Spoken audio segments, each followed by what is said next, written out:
याकूब 1 उसकी 22 से 27 आयत को पढ़ेंगे। लिखा, परंतु वचन पर चलने वाले बनो और सुनने वाले ही नहीं जो अपने आप को धोखा देते हैं। बोलो अपने पड़ोसी को, वचन पे चलना है, सिर्फ सुनना नहीं। जो कोई वचन का सुनने वाला हो और चलने वाला उस पर ना हो, वह उस मनुष्य के समान है जो अपना स्वाभाविक मुंह दर्पण में देखता है, फिर अपने आप को देखकर चला जाता है और तुरंत भूल जाता है कि मैं कैसा था।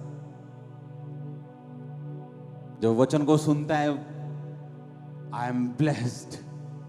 हाँ, पास्टर बोलता है, बोलो I am blessed, I am blessed, और घर जाता बोलता है, ओह मेरे को तो पैसे ही है नहीं, मैं तो गरीब ही बहुत। क्योंकि वो वचन को सिर्फ क्या करता है, सुनता है और जल्दी भूल जाता है। अपना चेहरा देखता है और फिर भूल जाता है कि मैं कैसा था। अगर तुम ये बिलीव करते हो कि तुम ब्लेस्ड हो, जब तुम्हारे पास खाना नहीं है तब भी तुम ब्लेस्ड हो, तुम अपने आप को ब्लेस्ड बोलते रहोगे और हेवन को वो ब्लेसिंग को रिलीज करना होगा तुम्हारी लाइफ के ऊपर। जो कोई व्यक्ति स्वतंत्रता की सिद्ध व्यवस्था पर ध्यान करता रहता है, वह अपने काम में इसलिए आशीष पाएगा कि सुनकर भूलता नहीं, परंतु वैसा ही काम करता है। But whose looketh into the perfect law of liberty? कहता स्वतंत्रता की एक सिद्ध व्यवस्था है। क्या है? किसकी? फ्रीडम की, आजादी की। किससे आजादी? देश तो आजाद हो गया हमारा गोरों से, अब किससे आजादी? हाँ, शैतान से, उसके किंगडम से, उसकी बीमारियों से, उसके कलेशों से, उसके अटैक से, श्राप से, गंदगी से, दुष्ट आत्माओं से, जादू से, टोनों से, कमजोरियों से। परमेश्वर ने कहा उस आजादी की एक सिद्ध व्यवस्था है, परफेक्ट लॉ है। आप मेरी बात समझ रहे कि नहीं? कहता जो कोई स्वतंत्रता की सिद्ध व्यवस्था पर ध्यान करता रहता है। एक औरत ने वचन सुना, मांगो तो दिया जाएगा। घर गई, कभी परमेश्वर मैनू बैला दी जोड़ी चाहिए दिया।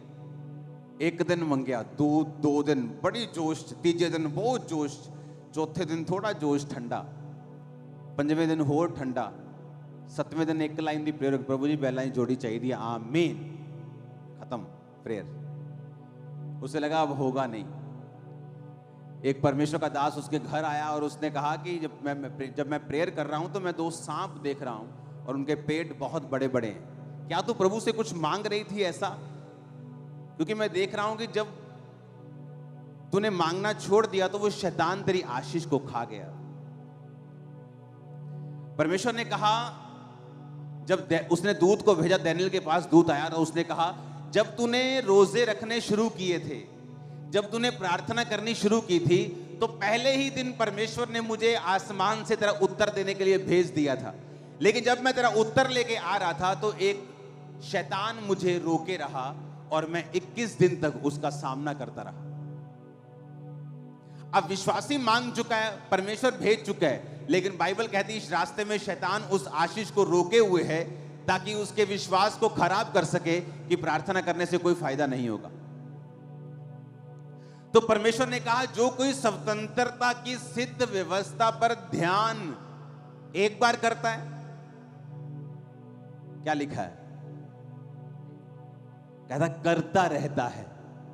आज आपको बिलीव है उसके कोड़े खाने से मैं चंगा हो चुका हूं, कल अगर रिपोर्ट और बुरी आती है आप फिर परमेश्वर की प्रेजेंस में जाएंगे और बोलेंगे खुदावंद नहीं, तेरे वचन में लिखा तेरे कोड़े खाने से मैं चंगा हो चुका हूं। आप फिर प्रेयर करेंगे, आप वही फास्टिंग करेंगे, आप उस वचन के साथ लिपटे रहेंगे, आप अपने विश्वास को छोड़ेंगे नहीं। उसने कहा ये परफेक्ट लॉ ऑफ लिबर्टी है, ये एक सिद्ध व्यवस्था है। सिद्ध व्यवस्था का मतलब होता है ऐसी व्यवस्था जो कभी भी फेल नहीं होती। कितने समझ रहे हैं? कहता है ऐसी सिद्ध व्यवस्था है जो कभी फेल नहीं होती। जब परमेश्वर ने मुझे छुड़ाना था और मैं अपनी लाइफ के उन दिनों में था, मुझे ऐसा लगता था, आपको मैं सच कह रहा हूं, सेवकाई में आने के बाद भी मुझे यकीन नहीं था कि इन चीजों से परमेश्वर मुझे छुटकारा दे सकता है। जबकि हीलिंग लोगों की लाइफ में हो रही थी, लेकिन मुझे ऐसा लगता कि ये चीजें बहुत बड़ी हैं, ये चीजों से मुश्किल है छूटना। ये तो डॉक्टर भी हाथ खड़े कर चुके हैं। और एक दिन पवित्र आत्मा ने मुझसे कहा कि रोज घंटों मेरी प्रेजेंस में बैठना है। तो मैं क्या करता था, शाम को 3-4 बजे मैं प्रेयर के रूम में चला जाता था। वहां पे टीम होती थी, तो उनको मालूम था कि मैं आ गया हूं, अब 6-8 घंटे इनके कहीं मैं हिलने नहीं दूंगा।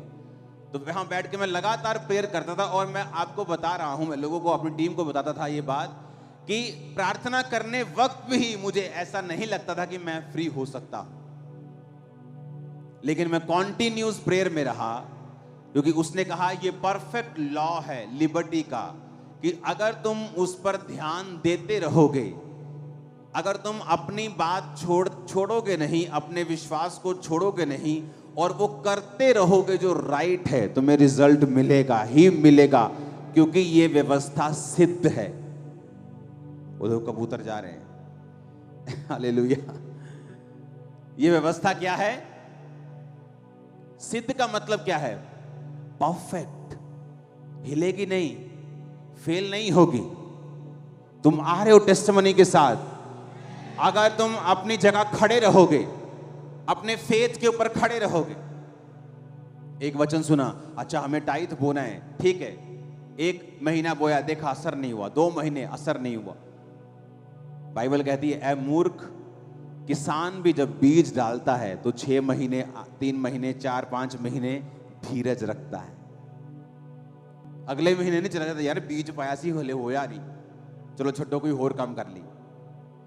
लिखा अगर वो धीरज रखता है और पहली बारिश और अंतिम बारिश, क्योंकि पुराने समय में बारिश के ऊपर खेतियां निर्भर करती थी, उसकी आस करता है और विश्वास करता है कि वो फल लेके आएगा, तो परमेश्वर ने कहा तुम भी ये बात समझ लो कि जो बीज तुम में बोया गया वो फल लेके आएगा। जो तुमने सुना कि स्वतंत्रता की सिद्ध व्यवस्था है, मुझे अपनी फाइनेंशियल फ्रीडम चाहिए, मैं गरीबी से थक गया हूं, मैं ये फिजूल खर्ची थक गया हूं, मैं शैतानी चीजों थक गया हूं, मैं टाइथ बोऊंगा 1 बार, 2 बार, 3 बार, 1 साल, 2 साल, वो रिजल्ट आएगा। क्यों? क्योंकि वो परफेक्ट लॉ ऑफ लिबर्टी है। जो व्यवस्था परमेश्वर ने बनाई है वो बिल्कुल सिद्ध है, उसमें 1% भी फेल होने का चांस नहीं है। हालेलुया। 1% भी। अगर आपको हीलिंग चाहिए, उसके लिए व्यवस्था बनी है। अपने शरीरों को पवित्र कीजिए, प्रार्थना में जाइए, अंगीकार कीजिए, परमेश्वर के करीब जाइए, अंगीकार कीजिए उसके कोड़े खाने से मैं चंगा हो चुका हूं। प्रभु की आत्मा की अगुवाई मांगिए, प्रार्थना सभाओं में मांस पैर को कीजिए, आमीन आमीन बोलिए, विश्वास को कीजिए। वो स्वतंत्रता की सिद्ध व्यवस्था है। लेकिन उसने ये नहीं कहा कि 1 बार करो, उसने कहा जो कोई स्वतंत्रता की सिद्ध व्यवस्था पर ध्यान करता रहता है, कॉन्टिन्यूस, रोज। आज आपका दिल कर रहा है, कल नहीं करेगा। आज प्रार्थना करने का दिल कर रहा है, लोग आके पूछते हैं, कई बार बोलते हैं कि पास्टर जी मेरा प्रार्थना करने को दिल नहीं करता। तो मैंने कहा मेरा भी नहीं करता दिल नहीं करेगा प्रेयर करने का। लेकिन जब आपको वचन का ज्ञान हो जाता है, आपको ये मालूम हो जाता है कि ये राइट है, ये रॉन्ग है, आप उसके लिए खड़े रहते हैं। दुनिया तड़फे, दुनिया मरे, दुनिया लोट लोट के डांस करे, आप अपनी सच्चाई से हटेंगे नहीं कभी। आप समझ रहे हैं मेरी बात? मैं अपने बर्थडे वाले दिन या तो नाइजीरिया में होता था अपने स्पिरिचुअल फादर के पास, या अगर मैं यहां पे हूं, आपने मुझे कभी भी बर्थडे वाले दिन बाहर नहीं देखा होगा। मैं सुबह घुसता हूं प्रेयर रूम में, रात को 4 जनवरी को घुसता हूं, 5 जनवरी को निकलता हूं। मेरा पहला व्यक्ति, मेरा पहला शख्स जिससे मैं बर्थडे में एंटर करते वक्त बात करता हूं, वो पवित्र आत्मा है, पिछले कई सालों से। मेरा परिवार वेट कर रहा होता है, किसी से मैं बात नहीं करता, क्योंकि मुझे ये मालूम है अगले साल जो मुझे चाहिए वो कौन दे सकता है? वो डीजे पर गाना दे सकता है? हाँ, तनक तनक तनक दे सकता है? अगर मेरा बर्थडे वहां बीतेगा तो अगला साल भी शैतान पूरी तनक तनक करेगा। आप समझ रहे मेरी बात? तो मुझे पता है कि वो ग्रेस मुझे प्रभु की प्रेजेंस से मिलनी है, तो मैं अपना बर्थडे उसकी प्रेजेंस में बिताता हूं। कितने मेरी बात को समझ रहे हैं? ना मुझे बर्थडे मनाने का शौक है, आप लोगों में आ जाता हूं, इधर से फूल लिए, उधर से 2 फूल लिए, ये मेरा बर्थडे है। हालेलुया। मुझे मालूम है कि मेरा हर दिन बर्थडे है अगर पवित्र आत्मा मेरे साथ है तो मैं उस प्रेजेंस में, क्योंकि मुझे स्वतंत्रता की सिद्ध व्यवस्था मालूम हो गई, मुझे ये सोर्स मालूम हो चुका है कि मेरा सोर्स कौन है। आज प्रॉब्लम ये है कि लोगों को अपना सोर्स पता नहीं है कि मुझे बरकत चाहिए, कहां से आएगी। वो रिश्तेदारों की ओर देखते हैं, डॉक्टर्स की ओर देखते हैं, आदमियों की ओर देखते हैं। जब आपको स्वतंत्रता की सिद्ध व्यवस्था, परफेक्ट लॉ है, कहता कभी भी ये टूटता नहीं, ये फेल नहीं होता, ये कम नहीं होता, आज काम करेगा कल नहीं करेगा। अच्छा 2000 साल पहले बना था, आज की दुनिया में काम करेगा, कहता है ऐसा नहीं है, ये परफेक्ट है, आज भी काम करेगा, 100% काम करेगा अगर तुम चलोगे तो करना क्या होगा? अब मुझे अपना सोर्स ढूंढना होगा कि मेरा सोर्स, जो मेरा सोता जो है वो परमेश्वर है, तो मुझे अपना समय परमेश्वर को देना है ताकि मैं अपने सोर्स से सभी चीजों को ले सकूं। आमीन। कितने समझ रहे हैं इन चीजों को? इसीलिए मुझे किसी चीज के लिए जिन चीजों पर लोगों का जोर लगता है, हालेलुया, आप कोई चीज आप देख लो, इंटरनेट के ऊपर कहीं भी देख लो, मैं कहीं जोर लगाने में नहीं जाता हूं। जब आप प्रभु के साथ हैं, आपके साथ इतने हजारों लोग बिना पे के खड़े हो जाते हैं कि लोग बोलते हैं यार ये किससे पंगा लिया मैंने। आप समझ रहे मेरी बात? क्योंकि मेरा सोर्स कौन है? पवित्र आत्मा। मेरा समय किसके साथ जा रहा है? जब आपको सोर्स मालूम होता है कि मेरी ब्लेसिंग का, मेरी ताकत का सोर्स परमेश्वर है, आप फिर बेचिंत हो जाते हैं और ये स्वतंत्रता की सिद्ध व्यवस्था पर ध्यान करता रहता है। और वो अपने काम में इसलिए आशीष पाएगा कि सुनकर भूलता नहीं। उसे सुन गया कि मुझे टाइट देना है, सुन गया मुझे प्रेयर करनी, सुन गया मुझे इस तरह से परमेश्वर में चलना है, और बाइबल कहती फिर उसे भूलता नहीं, उसे रोज करता है। दिल करे ना करे, मन करे ना करे, सिचुएशन बदल जाए, परिस्थितियां बदल जाए, लेकिन वो उसी वचन पे खड़ा रहता है, तो बाइबल कहती उससे स्वतंत्रता पाने से कोई भी रोक नहीं सकता। अगर आप जेन्युइन हैं और आप परमेश्वर से एक जेन्युइन फ्रीडम को लेना चाहते हैं, आपको वचन के ऊपर कंप्लीट चलना पड़ेगा। 31 का वचन सुना, वेदी प्रार्थना की बना ली, और 10 दिन बाद वेदी कहाँ है जी, पता ही नहीं। इसलिए उसने कहा वो वचन को सुनकर भूलता नहीं और वैसा ही काम करता है। कि 31 को मुझे सुना था, मुझे वेदी बनानी है प्रेयर की, वेदी बनाई, जनवरी को भी बनी हुई है, फरवरी को बनी हुई है, मार्च भी बनी हुई है। आप मेरी बात समझ रहे कि नहीं? ये नहीं 31 को वचन सुना, 2, 3, 4 जनवरी को बनी, 5 को मिस हो गई, 6 को मिस हो गई, 10 ਨੂੰ फिर खोता बोर्ड थले, फिर वही कुछ, वही गाने, वही टीवी, वही सिस्टम, कुछ बदला नहीं। बस 31 नाइट के बाद 4 दिन बदले, उसके बाद फिर ओथे दे ओथे। इसलिए परमेश्वर ने कहा तुम डिलीवर नहीं, इसलिए तुम स्वतंत्र नहीं, इसीलिए तुम कंट्रोल नहीं कर पा रहे अपनी लाइफ के उन हिस्सों को जहां तुम चाहते हो कंट्रोल हो। अगर तुम चाहते हो तुम्हारे परिवार पर तुम्हारा कंट्रोल हो, तुम्हारे फाइनेंशियल लाइफ पर तुम्हारा कंट्रोल हो, तुम्हारी सेहत पे तुम्हारा कंट्रोल हो, अपनी स्पिरिचुअल लाइफ को कंट्रोल में कर लो, सब कुछ कंट्रोल में आ जाए। अगर तुम्हारी स्पिरिचुअल लाइफ कंट्रोल में आ गई, सब चीजें ऑन लाइन में आ जाए। फिर पढ़ेंगे उसको, कहता है वो स्वतंत्रता की जो व्यक्ति सिद्ध व्यवस्था पर ध्यान करता रहता है, वो अपने काम में इसलिए आशीष पाएगा कि सुनकर भूलता नहीं। स्वतंत्रता की, बोलो अपने पड़ोसी को, सिद्ध व्यवस्था। फिर से बोलो पड़ोसी को, फिर से बोलो पड़ोसी को। आमीन। एक ऐसी व्यवस्था जो कभी फेल नहीं होती, एक ऐसी व्यवस्था जो कभी फेल नहीं होगी, वो स्वतंत्रता की है, वो फ्रीडम की है।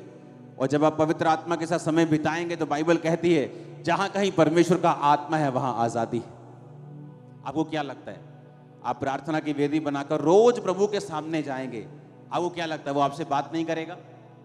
हो सकता है वो प्रार्थना के समय आपसे बात ना करे, लेकिन जब प्रार्थना करने के बाद आप अपने काम पर जा रहे हो, किसी एक विश्वासी के द्वारा वो आपकी जिंदगी में कोई इंटरेक्ट बात कर जाए, ऐसी चीजें आपकी लाइफ में होनी शुरू हो जाएं जो आपने कभी एक्सपेक्ट नहीं की, क्योंकि आपने स्वतंत्रता की सिद्ध व्यवस्था पर ध्यान दिया, आपने जो वचन बताया गया था उसको भूले नहीं और आप उसको वैसा ही करते रहे। आमीन। उसने कहा वो व्यक्ति भूलता नहीं परंतु वैसा ही करता है। अपने पड़ोसी को बोलो, जैसा सुना है वैसा ही करना है। आमीन। स्वतंत्रता की सिद्ध व्यवस्था, कहता है ये सिद्ध है, ये परफेक्ट है, ये फेल नहीं होगी। आप रोज पवित्र आत्मा की प्रेजेंस में जाएंगे, उसकी वेदी बनाएंगे, आपको क्या लगता है वो आपसे बात नहीं करेगा? वो आपको छुड़ाएगा नहीं, वो आपसे बात करेगा अपने तरीके से। उस सिस्टम को ऐसा बनाएगा कि आप आपके आसपास, सुनो मेरी बात, बाइबल कहती है, जब हम मत्ती की पुस्तक पढ़ते हैं कि जीसस क्राइस्ट जब यूहन्ना बंदी बना लिया गया तो गलील को छोड़कर वो चले गए कफरनहूम में। पता क्या लिखा आगे? कहता इसलिए कि लिखा है यशायाह भविष्यद्वक्ताओं के द्वारा कि जो अंधकार में पड़े थे उन्होंने बड़ी ज्योति देखी। जीसस क्राइस्ट जब गलील को छोड़ के गए तो वो लिखा हुआ था। क्या था? अब मेरी बात ध्यान से समझना। यीशु मसीह जब यूहन्ना को जेल में डाल दिया तो बाइबल कहती यीशु मसीह गलील छोड़कर कफरनहूम में चले गए। समझ आ गई इतनी बात? आगे लिखा है बाइबल में, क्योंकि लिखा है यशायाह भविष्यद्वक्ता की पुस्तक में 700 साल पहले कि हे कफरनहूम, कि लिखा है कि यीशु मसीह का वहां जाना प्रोफेटिक था। बाइबल में लिखा हुआ था कि यीशु मसीह वहां जाएंगे। समझ आई? क्यों? यीशु मसीह के अंदर पवित्र आत्मा था, बाप का आत्मा था। समझ आई ये बात? जिस दिन आप जीसस क्राइस्ट को अपना उद्धारकर्ता ग्रहण करते हैं, ये बड़ी डीप चीज मैं आपको बता रहा हूं, आपके अंदर परमेश्वर का आत्मा आ जाता है। ओके? अब आपको मालूम है आप जो भी करेंगे या आप जहां भी जाएंगे वो सब ऑलरेडी प्लान्ड है परमेश्वर के द्वारा। आपको लगता है आप फिर से वही बोरिंग जॉब पे जा रहे हो, मॉर्निंग 9। नहीं, वो चेंज हो चुका है। वहां से कहीं और डायरेक्शन में खुदावंद का स्पिरिट आपको ले जाएगा। पता है क्यों? क्योंकि होली स्पिरिट कहां है आपके? जब जीसस के अंदर होली स्पिरिट था तो लिखा वो जहां भी जा रहा था वो ऑलरेडी डिसाइड हो चुका था बाप के द्वारा कि ये वहां जाएगा। इसलिए बाइबल कहती है कि धर्मी के स्टेप्स गॉड के ऑर्डर किए होते हैं, खुदा की ओर से होते हैं। आप मेरी बात समझ रहे हैं? इसलिए कहा कि जब पवित्र आत्मा तुम्हारे अंदर हो तो पाप की ओर मत जाओ, क्योंकि वो परमेश्वर का रास्ता नहीं है। वहां आप डिवाइन हेल्पर्स नहीं पाएंगे, वहां आप पीस नहीं पाएंगे, वहां तरक्की नहीं होगी, वहां आप परमेश्वर के मकसद को पूरा नहीं कर पाएंगे, वहां शैतान से आजादी नहीं होगी। जब आप परमेश्वर की आत्मा आपके अंदर आ गया, उसके बाद आप विश्वास से चलते जाओ, क्योंकि परमेश्वर चीजों को अरेंज करेगा, इवेंट्स अरेंज करेगा, घटनाएं बनाएगा जो आपको ऊपर के बाद ऊपर लेके जाएंगे और आप कभी नीचे नहीं हो। आप मेरी बात समझ रहे कि नहीं? लेकिन शर्त यह है आपके अंदर होली स्पिरिट होना चाहिए। होली स्पिरिट का मतलब यह नहीं है कि आपको गैर भाषा होनी चाहिए। अगर आप जीसस क्राइस्ट को अपना उद्धारकर्ता मानते हैं, बपतिस्मा ले लिया है, पवित्र आत्मा आपके अंदर है, हां, पवित्र आत्मा की भरपूरी एक अलग चीज है, गैर भाषा भरपूरी में आता है, वरदान में आता है। लेकिन हर बंदा जो पवित्र आत्मा से प्यार करता है, परमेश्वर से प्यार करता है, वचन से प्यार करता है, उसका परमेश्वर सिर्फ एक ही है, वो उसी के आगे सिर झुकाता है। वो हर एक व्यक्ति परमेश्वर की आत्मा उसके अंदर है। और बाइबल कहती है अगर वो प्रभु के साथ वफादार होगा, आपको लगता है कि उस दिन आप शॉप पे किसी पे जा रहे हो, इवन तक कि कोई छोटी मोटी दुर्घटना भी आपको लगता है कि शैतान ने की, नो, मेरा किसी ने गोडाउन जला दिया, सुबह 50 लोग होते थे चर्च में, तो चर्च आ गए, ओ पास्टर जी बहुत बुरा हुआ, ओ बहुत माड़ा होया, चलो कोई गल नहीं। मैं कहा कहाँ लिखा है बाइबल में बुरा हुआ?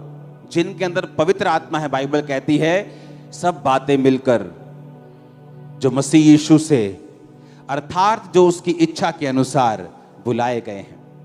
इसका मतलब अगर परमेश्वर का आत्मा मेरे अंदर है और मैं प्रभु से प्रेम करता हूं, सब बातें मिलकर किसको पैदा करेंगी? उस बिजनेस के चलने के बाद वो 50 की कलीसिया उसी साल 500 की हो गई थी, और उसके बाद वो इतना बढ़ी इतना बढ़ी इतना बढ़ी कि इस जगह पे आने से पहले चर्च ने 7 साल में 8 जगहें बदली और फिर यहां पहुंचे। जहां जाते थे जगह भरती थी, जहां जाके फुल हो गया, जहां गए फुल हो गया। अब कभी साथ वाला लड़ रहा है, कभी पड़ोसी लड़ रहा है, तो परमेश्वर ने जगह ये दे दी कि हमारा पड़ोसी कोई नहीं, हम ही अपने आप के पड़ोसी। हालेलुया। पड़ोसी काट ही देता है। जब से मैं परमेश्वर में आया हूं मेरा पड़ोसी नहीं है कोई। सही, मेरा घर भी मॉडल टाउन में जहां था, साथ वाली मेरे घर में चौकी थी, पुलिस वाले थे, तो मेरे पड़ोसी पुलिस वाले थे, तो आदमी वहां पे घर वगैरह कुछ नहीं था, मार्केट के बीच में वो जगह थी। जब मैं यहाँ पे आया हूँ खामरा में, तभी मेरा पड़ोसी वहां कोई नहीं। अब मैं जहां रहता हूं मेरा पड़ोसी कोई नहीं, आप मेरे पड़ोसी हो। हालेलुया। तो मुझे परमेश्वर ने शांति में रखा हुआ है। जहां मैं प्रेयर करता हूं वहां पिन ड्रॉप साइलेंस है। अगर यहां पिन भी गिरती है धरती में तो वहां आवाज आती, इतनी साइलेंस में प्रेयर करता हूं। हालेलुया। आप मेरी बात समझ रहे कि नहीं? अगर होली स्पिरिट आपके अंदर है, वो हर घटना को अरेंज करेगा। आपकी लाइफ में होने वाली हर घटना परमेश्वर के द्वारा अरेंज होगी। अपने पड़ोसी को बोलो, स्वतंत्रता की सिद्ध व्यवस्था पर ध्यान देना है। आमीन। आज से जब मैं परमेश्वर में 1 साल का नया था, तो मसा मुझे चाहिए था और मसा मुझे फील नहीं होता था। तो एक परमेश्वर के दास ने कहा था कि जब तुम प्रार्थना करने के लिए बैठो, कभी कुड़कुड़ाओ नहीं। सेकंड, कभी भी गंदा मजाक मत करो, नेवर।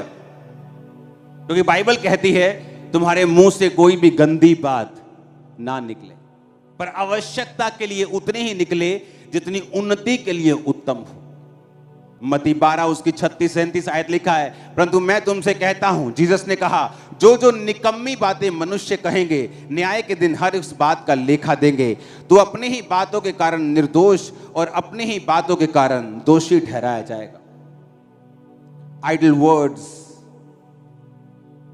वर्ड्स अगर आप उसे पढ़ेंगे अपनी स्क्रीन के ऊपर, तो डेफिनेशन है आइडल वर्ड की, निकम्मे वचनों की, एम्प्टी, रिहॉट्रिक, इनसिंसियर वर्ड्स। रिहैट्रिक का मतलब है दिखावा करने के लिए या लोगों को प्रभावित करने के लिए वचनों को बोलना। आइडल वर्ड्स का मतलब है ऐसे वर्ड जो खाली हैं, इनसिंसियर हैं। क्योंकि जीसस ने कहा, मेरे वचन स्पिरिट हैं और लाइफ। शैतान के वचन स्पिरिट हैं और डेथ हैं। वचनों से दुष्ट आत्माएं निकल जाती हैं और वचनों से ही पड़ जाती हैं। जीसस क्राइस्ट ने कहा याकूब में कि जब तू कंगाल को अपनी चर्च में आया देखे और कंगाल को बोले चल पीछे बैठ और अमीर को बोले तू आगे बैठ, तो परमेश्वर ने कहा मेरे घर में कोई कंगाल तो कोई अमीर नहीं, कोई बड़ा और कोई छोटा नहीं, सब एक जैसे हैं। प्रभु के घर में कोई अमीर गरीब नहीं। वहां नहीं बोला जाएगा सेठ जी आ जाइए आपका न्याय होना है, तो सेठ जी आ रहे हैं और सेठ जी के साथ साथ 2 लोग आ रहे हैं। वहां नहीं होगा। वहां सेठ जी भी ऐसे ही खड़े होंगे, मैं भी ऐसे ही खड़ा होऊंगा और तुम भी ऐसे ही खड़े होंगे। आमीन। वहां कोई बड़ा छोटा नहीं। तो परमेश्वर न्याय मांगेगा कि हर एक निकम्मी बात जो तूने कही है, परमेश्वर ने कहा तू लेखा देगा उसका। आइडल वर्ड्स, इनसिंसियर, लोगों को प्रभावित करने के लिए, सिर्फ उनकी उन्नति के लिए नहीं। यह गंदगी सिर्फ पहले अफ्रीका में देखी थी, वहां है, क्योंकि जहां जहां रियल कलीसियाएं उठती हैं वहां वहां फेक लोग हमेशा उठेंगे। आप इमेजिन करो, कल एक मैसेज मेरे पास आया, एक व्यक्ति मुझे बता रहा था कि उसके पास एक वीडियो रिकॉर्डिंग है जहां पे ये वो बात कर रहे हैं कि तुझे 50,000 रुपये महीना तनख्वाह दे देंगे और तुझे एक एक्ट्रेस से मिला देंगे। तू क्या करेगा, तू फेक लोगों को खामरा चर्च में लेके जाएगा, फेक मेडिकल रिपोर्ट्स के साथ। गवाही देने के बाद हम बोलेंगे कि खामरा चर्च ने हमें खड़ा किया है और उसने हमें बता दिया। और उन फेकुओं को लगता था कि ये बंदा इनका विरोधी है। वो मेरा विरोधी पिछले साल था, अब नहीं। उनको मालूम नहीं था।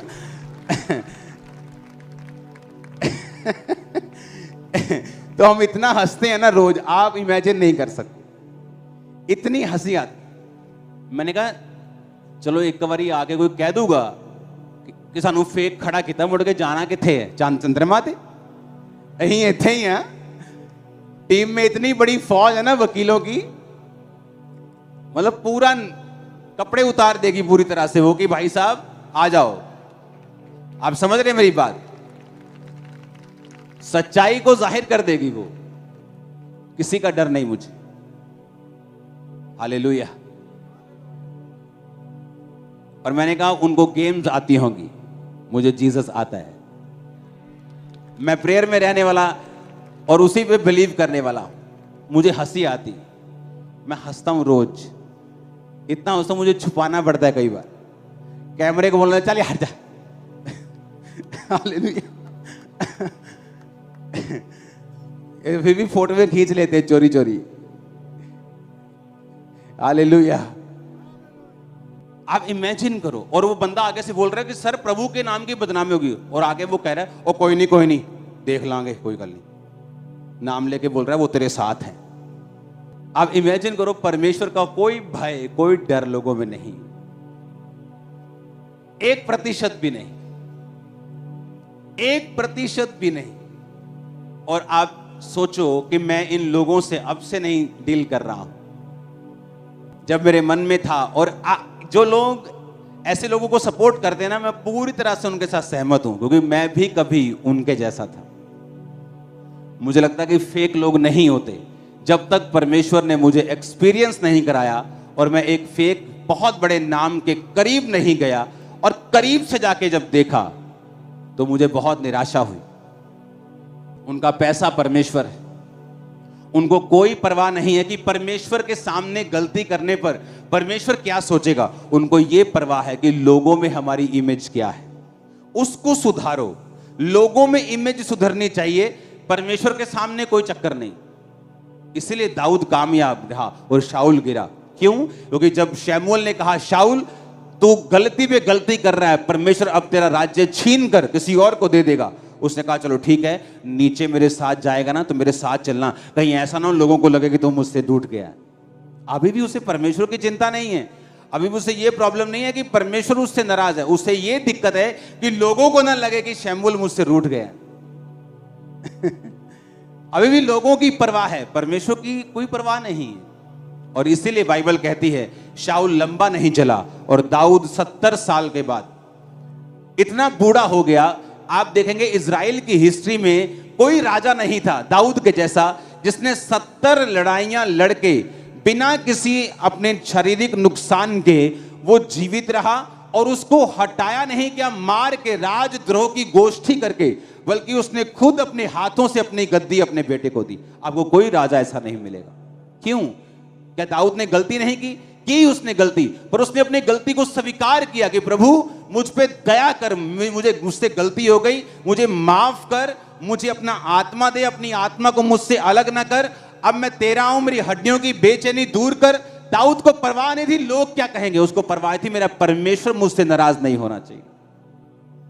लेकिन आज लोगों को परवाह है कि इंटरनेट पे उनकी छवि खराब नहीं होनी चाहिए। इंटरनेट एक फेक दुनिया है, इसलिए ना तो कभी मैं इंटरनेट की ट्रोलिंग से डरता हूं, ना किसी ऐसे फेक लोगों से डरता हूं। ये एक फेक दुनिया है। यहां पर आप सिर्फ अपना काम करने जाते हैं और उन लोगों तक पहुंच जाते हैं जो जेन्युइन है, अदरवाइज ये एक फेक लाइफ है। मैं इस पे बिलीव नहीं करता हूं। परमेश्वर के सुसमाचार को फैलाने के लिए उसका यूज करो, लेकिन वो ओरिजिनल लाइफ नहीं है। बड़े बड़े भाषण देने वाले, अगर आप उनकी फैमिलीज में जाके देखेंगे, आपको महसूस होगा कि इनके लाइफ में परमेश्वर एक रत्ती भर भी नहीं। मैं आपको सच कह रहा हूं, आपको महसूस होगा। एक विश्वासी भी ऐसा अपनी वाइफ के साथ नहीं करता होगा जो ये लोग करते हैं। बेल्टों से मारना, खतरनाक काम करने जो आपके दिमाग में भी कभी नहीं आ सकते, क्योंकि हमें इंटरनेट की परवाह है कि लोग क्या सोचेंगे। ये तो बिल्कुल नहीं परवाह कि परमेश्वर क्या सोच रहा है, उसके दिल में क्या चल रहा है, परमेश्वर के सामने क्या मैं सही हूं। हालेलुया। हमें अपनी लाइफ को बिना डिस्ट्रैक्शन के लेके जाना है। 2024 सुसमाचार का साल है। तैयार हो जाओ दुनिया के हर चैनल के ऊपर जाने के लिए। और शैतान को मालूम है कि ये सुसमाचार की ओर चल पड़े हैं। अब हमें प्रार्थनाएं करनी होंगी, अपने बीजों को बोना होगा, प्रेयर्स करनी होगी, फास्टिंग करनी होगी, क्योंकि पैसा एक छोटा हिस्सा है इस चीज के लिए। प्रार्थना का एक बड़ा महत्व है इस चीज के लिए, क्योंकि प्रेयर जो है वो रास्तों को साफ करती है। और आप देखेंगे कि परमेश्वर किस तरह से शैतान के मंसूबों को, उसके चीजों को नाकामयाब करके उसको शर्मिंदा करेगा। और मैं आपको एक बात समझाना चाहता हूं, ये शुरू से आदत रही है मेरी कि जब आपको परमेश्वर के लिए खड़े होने का मौका मिले, मत डरो, खड़े हो जाओ। अकेले हो, भीड़ हो, कोई प्रॉब्लम नहीं, खुदावंद आपके साथ होगा। और जितने डरपोक लोग हैं ये तब समय पे नहीं बोलते, समय पे फिर जब बोलने का समय तो फिर प्रेम का प्रचार करते। क्या प्रेम का मतलब यह है कि एक वेश्या को बचाने के लिए मुझे उसके साथ सोना पड़ेगा? एक शराबी को बचाने के लिए मुझे उसको शराब पीनी पड़ेगी? ये प्रेम है? क्या यीशु मसीह ने जब भवन में जाके कोड़े मार के पैसे बिथरा दिए, क्या वो प्रेम नहीं करता था उस समय? क्या जब यीशु मसीह उनको मूर्ख मूर्ख कहता था, क्या उसमें तब प्रेम नहीं था? क्या जब पौलुस है निर्बुद्धि गलातियों बोलता था, क्या उसमें प्रेम नहीं था? प्रेम का मतलब परमेश्वर के लिए खड़े होना भी है। हालेलुया। और प्रेम का मतलब परमेश्वर की पवित्रताई के लिए खड़े होना भी। अपने घर में पवित्रताई को मेंटेन करें, अपनी लाइफ में मेंटेन करें, सिद्ध व्यवस्था के ऊपर ध्यान दें कि सिद्ध व्यवस्था क्या कहती है। मुझे इस पे खड़े रहना है और मुझे भूलना नहीं, मुझे लगातार इसमें बने रहना है। आप सेम नहीं होंगे, मैं आपको बता रहा हूं, आप सेम नहीं होंगे, आप सेम नहीं होंगे परिवारों समेत। आमीन ऊंचे वाला चाहिए चर्च। मैंने कहा आमीन ऊंचे वाला चाहिए चर्च। हमारा चर्च के पास आज से 17 साल पहले भी जो हील हुए थे उनका डाटा है। तुम एक गेम खेलोगे, मैं 1000 बंदा खड़ा कर दूंगा जो आज गवाही देगा कि 15 साल पहले मैं कैंसर से हील हुआ हूं। ये मेरी फोटो तब की, ये अब की। क्या कर लोगे तुम जेन्युइन को हरा नहीं सकते, तुम लाख कोशिश कर लो। और ये टेस्ट है, फर्स्ट आएंगे। आमीन। तुम भी मेरे साथ फर्स्ट आने वाले। हालेलुया। ऊंची आवाज में हालेलुया। पिछले डिलीवरेंस मीटिंग से लेके 31 नाइट तक जितना वचन प्रीच हुआ है उसे दोबारा सुनो घर जाके और उसे फॉलो करो। डिलीवरेंस वीक से कब तक? बोलो अपने पड़ोसी को, डिलीवरेंस वीक से 31 नाइट। और मैं अपनी टीम को बोलना चाहता हूं, जो आप लाइव चलाते हो, 31 से लेके सारे सरमन अलग अलग चलाओ लाइव पर। जब भी लोग देखें तो यही इन्हीं चीजों को देखें और उन्हें दोबारा सुनो और दोबारा सुनो और उसे फॉलो करो। और ये देखो कि आप भूले नहीं जो वचन बोले गए हैं, आप उन्हीं पे चलते रहें। 2024 आपकी टेस्टिमनी बिल्कुल श्योर है। मैं आपको सच कह रहा हूं, 100% श्योर है। जो वचन मैंने आपको डिलीवरेंस वीक्स के दौरान दिया है वो आम वचन नहीं है। अगर आप उसे दोबारा सुनेंगे आपको लगेगा प्रभु अभी भी मुझसे बात कर रहा है। उसको सुनो दोबारा से और उसको फॉलो करो, क्योंकि परफेक्ट लॉ ऑफ लिबर्टी यही है। अगर मुझे लिबर्टी चाहिए तो यही लॉ है। और ये परफेक्ट है, ये सिद्ध व्यवस्था है जो परमेश्वर ने मुझे दी है। और बस एक उसकी कंडीशन है कि उसे करते जाना है, उसे छोड़ना नहीं है। दिल करे ना करे, वातावरण कैसा है, परिस्थितियां कैसी हैं, दुख है सुख है, नो प्रॉब्लम। दिल कर रहा है नहीं कर रहा, करते जाना है, करते जाना है, करते जाना है। आप सेम नहीं होंगे। आमीन ऊंचे वाला चाहिए चर्च, आमीन ऊंचे वाला चाहिए चर्च। Hallelujah, hallelujah.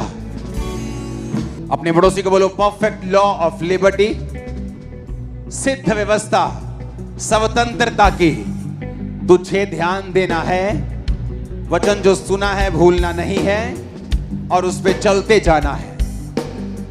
आमीन। और जो मोटे मोटे वचन हैं, जो मेजर मेजर हैं, वेदी बनाना, रोज प्रेयर करना, बाइबल, वो अपने घरों के ऊपर वाइट पेपर्स बना के या ऐसी चीजें बना के, फ्रेम्स बना के, उन्हें लिख के या प्रिंट करा के रखो। आप देखो क्या होता है। ओके, अपने बेडरूम में, अपने बाथरूम में, अपने जहां भी, कि मुझे प्रेयर भूलना नहीं है, वचन भूलना नहीं है। हर जगह जहां आप जाएं आपको वो नजर आए और वो आपके दिमाग में छप जाना चाहिए। आप जहां भी अपने घर में जाएं वो सामने लिखा हो, आज प्रेयर की है क्या? हालेलुया। क्या आज बाइबल पढ़ ली है? तो आपको समझ आएगा। ये मेजर मेजर वचन जो हैं आपके घरों में लिखे होने चाहिए, आप नोटिस करोगे। मैं आपको बता रहा हूं, डिलीवरेंस खेल नहीं है, ये इंटरटेनमेंट नहीं है, ये एक सीरियस इशू है। फैमिली डिलीवरेंस, नशों से फैमिली की डिलीवरेंस लेना, पापों से, श्रापों से, गरीबी के श्राप से इजी नहीं है। आपको एफर्ट करना पड़ेगा और लगातार टिके रहना पड़ेगा और आप फ्री होकर वापस आएंगे। चलो तो सही, आज से स्टेप लेना स्टार्ट करेंगे। आमीन। जो वचन बोला गया, प्रीच किया गया पिछले हफ्तों में, आप उस पर चलेंगे, आप उसको सुनेंगे, आप उसको फॉलो करेंगे। फिर आपको यह समझ आएगी कि आपको इन वचनों के ऊपर कॉन्टिन्यूस ध्यान देना है और इन पे चलना है। सिद्ध व्यवस्था स्वतंत्रता की दिमाग में रखना है कि लिबर्टी की, फ्रीडम की एक व्यवस्था है सिद्ध, जो मुझे मिली है वचनों से, बाइबल से, प्रोफेटिक वर्ड के रूप में। मुझे उसको फॉलो करना है और मैं कभी फेल नहीं होगा। आप में से एक भी जन फेल होने के लिए नहीं बनाया गया है। Single person. इमेजिन करो, जो साइंटिस्ट हैं, हाँ, एक साइंटिस्ट था ना जो बिल्कुल व्हील चेयर के साथ जुड़ा हुआ था, क्या उसका नाम है? स्टीव हॉकिंस, ऐसा कुछ नाम है, हाँ, या स्टीवन हॉक, जो भी इसका नाम है। इमेजिन करो, वो बोल नहीं सकता, चल नहीं सकता, कुछ नहीं कर सकता, लेकिन महान साइंटिस्ट में आता है। सोचो, एक आदमी अपनी शारीरिक एबिलिटी से इतना बढ़ सकता है, और सोचो जिसके अंदर पवित्र आत्मा है वो कहां जा सकता है, किस पोजीशन पे जा सकता है, कैसे झंडे गाड़ सकता है अगर वो खुदा के नाम में आ जाए। तो आप समझ रहे हैं मेरी बात? जस्ट वो फेथ जगाने वाला काम है कि अगर परमेश्वर मेरे साथ है मैं क्या कर सकता हूं। अपने हाथों को उठाओ, अपने घुटनों के बाहर आ जाओ, अपने हाथों को उठाकर थैंक यू जीसस, हिलाओ अपने हाथों को, थैंक यू जीसस बोलो। याद रखो, मनन करना, मेडिटेट करना बहुत इंपॉर्टेंट है डिलीवरेंस के लिए। कि क्या बोला गया था मुझे, जो बोला गया था उस पर भी मनन करते रहना, क्योंकि ये परफेक्ट लॉ है, कभी गिरेगा नहीं। उस पर चलना, उसके विषय में काम करना, योजनाओं को बनाना कि मैं किस तरह से इस वचन के ऊपर चलकर इसे पूरा करूंगा। आप जानते हैं जीसस ने क्या कहा? जीसस ने कहा, अन्य जातियां इन्हीं वस्तुओं की खोज में रहती हैं, वो क्या खाएंगी, पिएंगी, रहेंगी, जाएंगी, लेकिन तुम्हारा स्वर्ग के पिता जानता है तुम्हें इन वस्तुओं की जरूरत है। कहा कि नहीं कहा? आंखें खोल के मेरी ओर देखो, कहा कि नहीं कहा? पर जीसस ने कहा, परंतु तुम मेरे धर्म और राज्य की क्या करो? तो ये वस्तुएं भी तुम्हें पीछे पड़ के क्या होंगी? लोगों को पता क्या लगता है? जब जीसस बोल रहे हैं ना खोज करो, आपको क्या लगता है खोज कैसे होगी? अच्छा ये बताओ, आसान होगी कि मुश्किल होगी? कभी खोज करते देखा डायनासोर की हड्डियों की? आसान होती? भाई साहब 10-10 साल एक पहाड़ को खोदते रहते, खोदते भी ऐसे नहीं कि जेसीबी लाई धैड़ तेरे दी खोद दिया,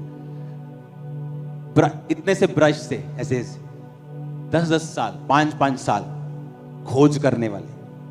खोज करना फोकस वालों का काम है। खोज करने का मतलब है कि अपनी लाइफ की सारी एनर्जी इकट्ठी करके एक चीज पे लगा देना, उसे खोज बोलते हैं। पीएचडी स्टूडेंट है यहां पे? ओके सुनो, जब पीएचडी स्टूडेंट को बोला जाए एक खोज करो, एनर्जी लगती है, समय लगता है। कितने मेरी बात को समझ रहे हैं? जब खोज करने के लिए बोला जाए तो वो आसान नहीं है। खोज का मतलब होता है कि अपनी लाइफ की सारी डिस्ट्रैक्शंस को छोड़ के एक खोज में लग जाओ। जीसस ने कहा मेरे धर्म और राज्य की खोज करनी। खोज आसान नहीं है। लोगों को लगता है खोज करो मतलब चर्च जाओ तो खोज हो गई। नो नो नो नो, खोज करने का मतलब है अपनी लाइफ की कमियों को देखना, परमेश्वर के वचन में बढ़ना, उसके भेदों को समझना, परीक्षाओं में परमेश्वर के साथ वफादार रहना, अपनी लाइफ की पूरी एनर्जी और फोकस खोज के ऊपर लगाना। कहता है जब तुम ये करोगे सब वस्तुएं तुम्हें मिल जाए। ये आसान नहीं है। इसलिए आप देखते हो लोगों की लाइफ में कि यार ये क्रिश्चियन है लेकिन इसके जीवन में तो वो सब नहीं है जो परमेश्वर ने कहा कि सब वस्तु तुम्हें मिल जाएंगी। क्योंकि क्रिश्चियन होने का मतलब ये नहीं कि उसने खोज की है। जिसने खोज की है परमेश्वर चाहता है उसका तन मन धन दिमाग दिल एवरीथिंग उस खोज में चला जाए। कितने मेरी बात को समझ रहे हैं? यूपीएससी की तैयारी देखी है? जो आईएएस ऑफिसर्स बनते हैं, प्रधानमंत्री जी के साथ काम करते हैं, सीएम के साथ काम करते हैं, सब योजना बनाने वाले ये लोग होते हैं। ये बताते हैं धरती की सिचुएशन की, ऐसा कर लिया जाए, ऐसा ठीक रहेगा, नहीं ऐसा गलत हो जाएगा, ये बताते हैं। उनका पेपर चेक करो, सारी जिंदगी लग जाती है उनको, पूरी लाइफ छोड़ देते हैं। यूपी बिहार वाले क्यों इसे पास कर लेते ज्यादा? उनके पास डिस्ट्रैक्शंस नहीं, बड़े बड़े फोन नहीं, और कोई चॉइस नहीं है। हमारे पास चॉइस है, नहीं हुआ चल चल कनेडा,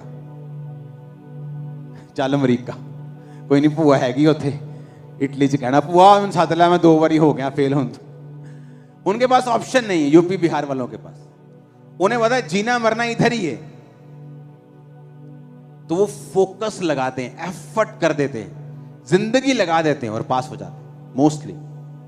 मोस्टली अब दुनिया में, आप इंडिया में जहां भी आईएएस ऑफिसर देखोगे बहुत से यूपी बिहार के होंगे। रीजन ऑप्शन ना होना। जब आपके पास ऑप्शन है कि कोई गल नहीं परमेश्वर नहीं तो होर कोई, फिर काम नहीं होगा।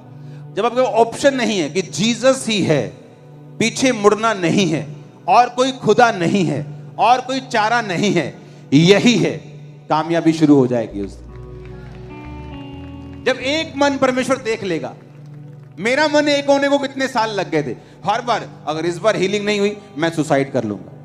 तो परमेश्वर मुझे लटकाता गया, इतना लटकाया इतना लटकाया इतना लटकाया, इतना लंबा लटकाया कि मैं दुखी हो गया, जब तक मैंने अपने आप को बदला नहीं और मन बना लिया कि अब इसी में घुसना है, हीलिंग हो ना हो, मरे जिए खाएं, इसी में रहना है। आप मेरी बात समझ रहे हैं? खोज करने का मतलब यह है पूरा एफर्ट। अगर आपको तंबाकू की आदत है या आपको तंग करता है, इसका मतलब इसे छोड़कर खोज करनी पड़ेगी। ये शारीरिक चीज है और ये आसान नहीं होगा। जैसे तुम खाना खाओगे फिर कहो सिगरेट का कश ला ली, हाँ, जैसे शाम पड़ेगी बोलेगा चल यार आज 2 पैग ला लेने, कल तो छड़ देंगे, कल तो छड़ रोज 2 पैग। नो, आपको अभी छोड़नी है, अभी त्यागनी है, फाइट करनी है, खोज करनी है। जीसस ने कहा जब तू ऐसे खोज करेगा दुनिया की सब वस्तुएं तब तेरे पीछे आए। आसान नहीं है, इजी नहीं है, इसी तो उसने कहा मेरे मार्गों में उत्तम पदार्थ पाए जाते हैं, पर जीसस ने कहा मेरे मार्ग क्या हैं? संकरे हैं, पीढ़ियां गलियां नहीं के अंदर। बड़े बड़े ट्रक नहीं जा सकते, घुसना पड़ेगा। मार्ग कहता मेरा संकरा है, ये नहीं खाना, वो नहीं खाना, उधर नहीं जाना, प्रेयर करनी, बाइबल पढ़नी, वो नहीं करना। कहता तंग रास्ता है, पर जब तुम चलोगे उत्तम पदार्थ तुम्हारे होंगे। आज के बाद जब खोज करने के लिए दिमाग में आए तो समझना होगा कि खोज का मतलब है अपनी पूरी लाइफ को उसके पीछे झोंक देना, कुर्बान कर देना, तुम खोजी बन जाओगे। हाथों को उठाओ, सब जन खड़े हो जाओ, हिलाओ अपने हाथों को। हमारे YouTube चैनल को सब्सक्राइब करें ताकि आप परमेश्वर के गहरे भेदों को जान सकें कि कैसे आप परमेश्वर में बढ़ सकते हैं, कैसे आप दुष्ट आत्माओं से, नशों से, बीमारियों से और वंशों के श्रापों से आजाद हो सकते हैं।